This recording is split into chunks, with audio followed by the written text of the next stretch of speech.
कि बिहार आंकड़ों में जितना गरीब दिखता है उससे बहुत ज़्यादा गरीब और बदहाल इन रियलिटी हकीकत में है। मेरी जो जाति है, ना मेरी वो ताकत है ना मेरी वो कमजोरी है। प्रसाद को फेंक दिया? हाँ, ऐसा देखा। नहीं, हम लोग प्रसाद को फेंकने वाले लोग नहीं हैं। आप दिन में इतनी बार टीका लोग लगाते हैं कि पूरा ये जो फोरहेड है वो छिल जाता है। हम लोग वो लोग हैं जो अपनी तैयारी से कभी संतुष्ट नहीं है। कितना भी पढ़ लें, एग्जाम के समय ऐसा ही लगता है कि कुछ और अगर समय मिलता और पढ़ लेते। हेलो नेताजी में आज का पूरा दिन प्रशांत किशोर यानी बिहार की पॉलिटिक्स के नए चेहरे के साथ। अभी वो है गोपालगंज में, वहां से उनका रोड शो मोतिहारी तक का है। चलिए चलते हैं उनसे मिलने।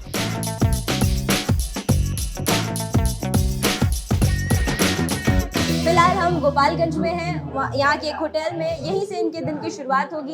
यहाँ से ये रोड शोज करेंगे, लोगों से मिलेंगे और पैदल यात्रा भी करेंगे। फिलहाल यहाँ पे पीसी चल रही है। पीसी इसलिए चल रही है क्योंकि यहाँ के उनके कैंडिडेट ने विड्रॉ कर लिया है।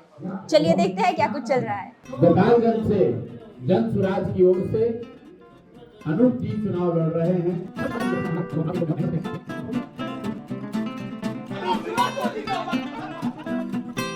पीसी के बाद पीके ने कुछ क्लोज डोर मीटिंग्स करी और अब निकल चुके हैं रोड शो के लिए। आगे चल के इस रोड शो में उन्हें मनीष कश्यप भी ज्वाइन करेंगे।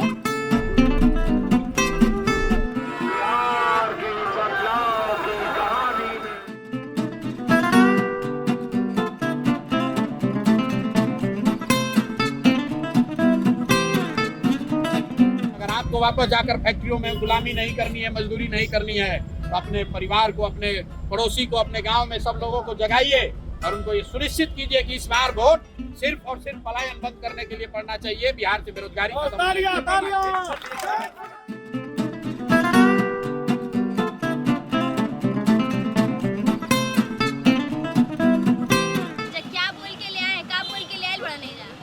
तो 500 रुपये दिन नाश्ता कराए। शाम हो गया है, लगातार प्रशांत किशोर का ये काफिला आगे की ओर बढ़ता जा रहा है। प्रशांत किशोर जगह जगह पर लोगों से मिल रहे हैं, वेव कर रहे हैं और कुछ कुछ दूर पे इनके प्रत्याशी आते हैं, इन्हें ज्वाइन करते हैं और फिर जब ये काफिला आगे की ओर जाते हैं तो वो उतर जाते हैं और फिर वहाँ के जो स्थानीय प्रत्याशी हैं वो इन्हें ज्वाइन कर लेते हैं। ये सिलसिला लगातार चलता जा रहा है। अब हम आगे चलेंगे, प्रशांत किशोर से बात करेंगे।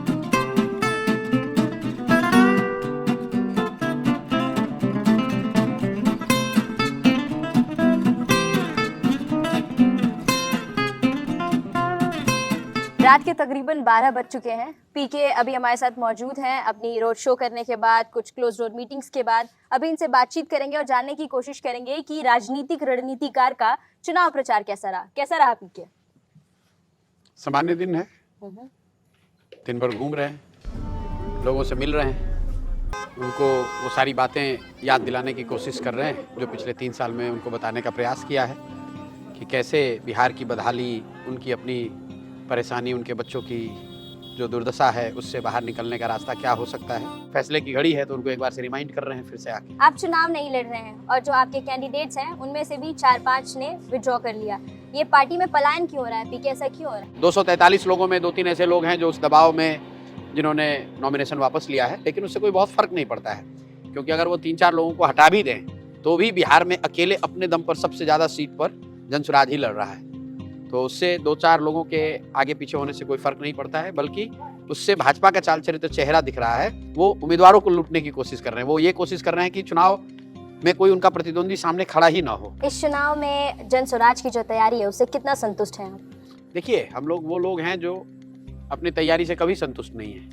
कितना भी पढ़ लें, एग्जाम के समय ऐसा ही लगता है कि कुछ और अगर समय मिलता और पढ़ लेते। तो हम लोगों ने 3-3.5 साल मेहनत करी है, ईमानदारी से प्रयास किया है, तो निश्चित तौर पर जब सामने चुनाव है तो एंक्शसनेस भी होगी। और मैं ये कहूँ कि नहीं, मुझे कोई डर नहीं है या मुझे चिंता नहीं है, तो वो गलत होगा।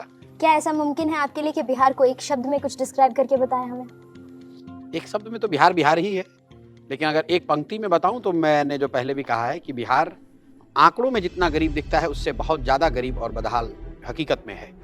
तो आंकड़ों में आपको दिखता है कि बिहार देश का सबसे गरीब और पिछड़ा राज्य है, लेकिन जब आप ज़मीन पर जाएंगे तो आपको वो बदहाली, वो गरीबी, वो तंगहाली, वो परेशानी कहीं ज़्यादा दिखेगी क्योंकि वो रियलिटी है। आंकड़े कई बार उस चीज़ को पूरी तरीके से बयान नहीं करते हैं जो कि हकीकत है।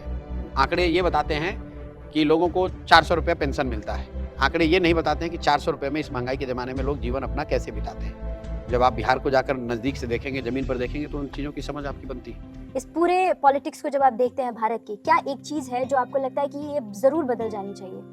बहुत सारी चीज़ें हैं जो कि बदलनी चाहिए, लेकिन मुझे लगता है कि पॉलिटिक्स में जो डायनेस्टी है और जो सरनेम का प्रभाव है, अगर समाज की ये समझ हो जाए, उसको हटा दिया जाए, वो हट जाए, उसका प्रभाव कम हो जाए, तो उससे बेहतरी आएगी। जैसे अगर मैं हमेशा कहता हूँ कि अगर ऐसा होता कि गावस्कर के लड़के ही क्रिकेट खेलेंगे, तो हम लोगों ने कभी सचिन तेंदुलकर को नहीं देखा होता। अगर ये हो जाए कि सचिन तेंदुलकर का लड़का ही इंडियन क्रिकेट टीम में खेलेगा, तो आपने विराट कोहली को नहीं देखा होगा, सूर्य कुमार यादव को नहीं देखा होता। पॉलिटिक्स में धीरे धीरे ऐसा हो गया है कि सिर्फ नेताओं के बच्चे ही आकर राजनीति कर रहे हैं ज़्यादातर। उससे जो मेरिटोक्रेसी है वो बहुत कॉम्प्रोमाइज होती है और लोकतंत्र उससे कमजोर होता है। तो अगर एक चीज हटानी हो तो ये डायनेस्टिक पॉलिटिक्स का जो इन्फ्लुएंस है पॉलिटिक्स में, उसको हटाना चाहेंगे। पीके, आप भी बहुत चिढ़ जाते हैं अगर आपको कोई प्रशांत किशोर ना कह के पांडे बुला देता है। चिढ़ने और खुश होने की बात नहीं है। मेरी जो जाति है, ना मेरी वो ताकत है, ना मेरी वो कमजोरी है। मेरा नाम है प्रशांत किशोर, तो अगर आप उसमें कुछ जोड़ रहे हैं, एडिशन कर रहे हैं, तो वो गलत है।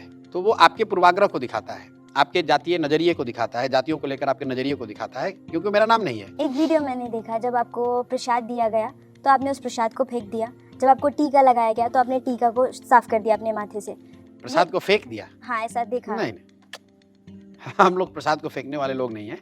टीका तो क्या है कि आप दिन में इतनी बार टीका लोग लगाते हैं, क्योंकि जहाँ आप जाएंगे तो महिलाएं टीका लगाती हैं। सिर्फ मंदिरों में लोग टीका नहीं लगाते, दिन में 25-30 बार लोग टीका लगाते हैं।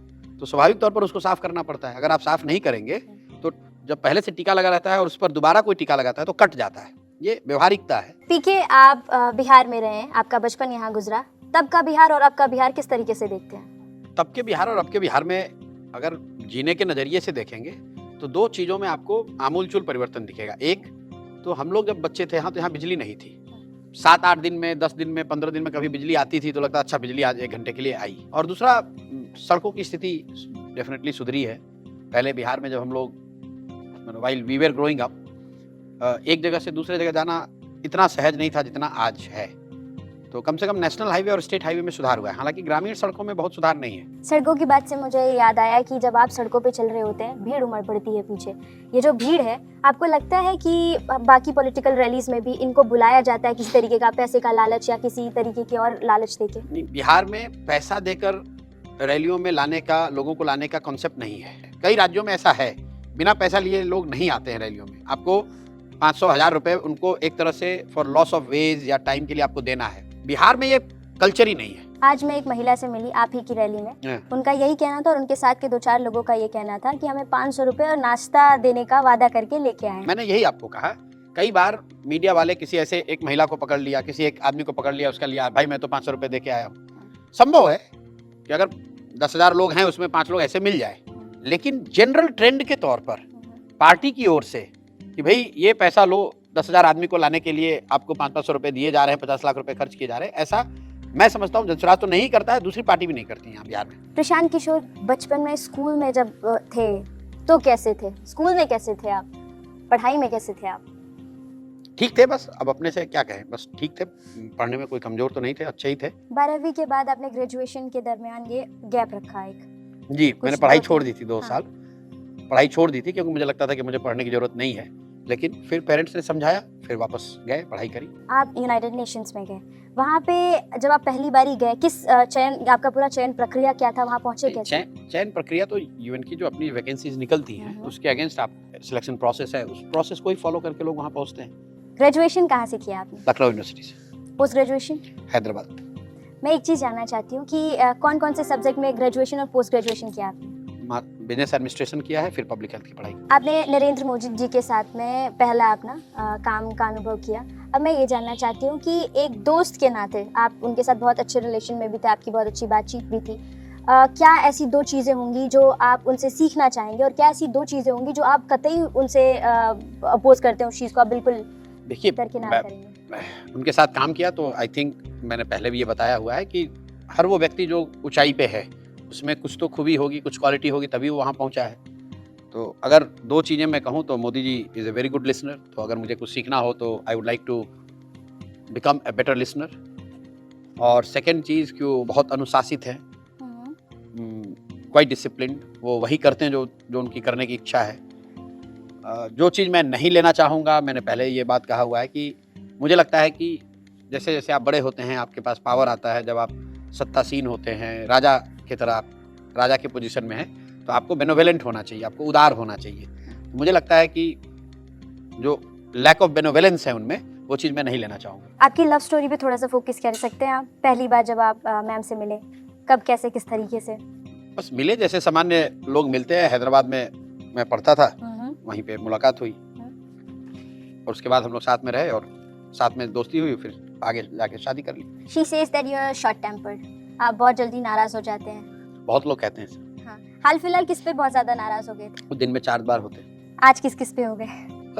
सिचुएशंस पे होते हैं, व्यक्तियों पर होते हैं, जो हमारे साथ लोग काम करते हैं उस पे नाराजगी होती है। I have to work on it. I should not lose my temper as many times as I do, लेकिन it's a shortcoming that I need to work on.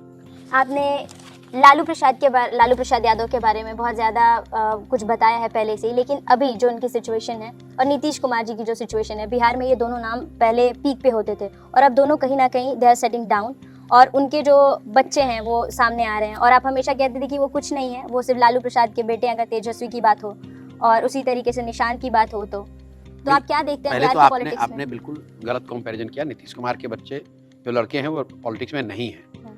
जहाँ तक पीक पर होने और नहीं होने की बात है तो लालू जी और नीतीश कुमार और 2 और लीडर जो अब इस दुनिया में नहीं है, सुशील कुमार मोदी जी और रामविलास पासवान जी। पिछले 30-40 सालों में बिहार की राजनीति में 4 बड़े चेहरे रहे हैं। 2 लोग तो अब इस दुनिया में नहीं हैं और 2 लोग राजनीतिक और अदरवाइज लाइफ के 4th स्टेज में हैं। तो नेचुरली वो थोड़ा डिक्लाइन उनकी सक्रियता में, उनके प्रभाव में, उनके इन्फ्लुएंस में होगा ही। आप शराबबंदी के खिलाफ हैं, आप चाहते हैं कि शराबबंदी ना हो।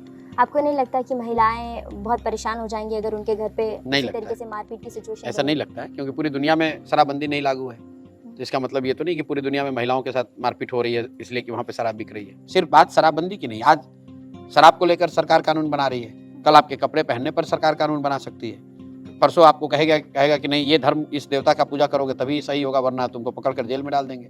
तो जो व्यक्ति की अपनी राइट्स हैं जो संविधान के द्वारा दी गई हैं, उसमें सरकार का इंटरफेरेंस नहीं होना चाहिए, so long it is not affecting the larger good of the society. यहाँ पे बिहार में जो सीएम आपके अलावा बेस्ट सीएम का चेहरा कौन हो सकता है इलेक्शन 2020? जिसको जनता चुन दे वही हो। कोई ऐसी फनी चीज जो आपके बारे में किसी को नहीं पता हो? I like to do nothing, but you have That's been my doing time hell pass. Lot of things. But I like to do nothing.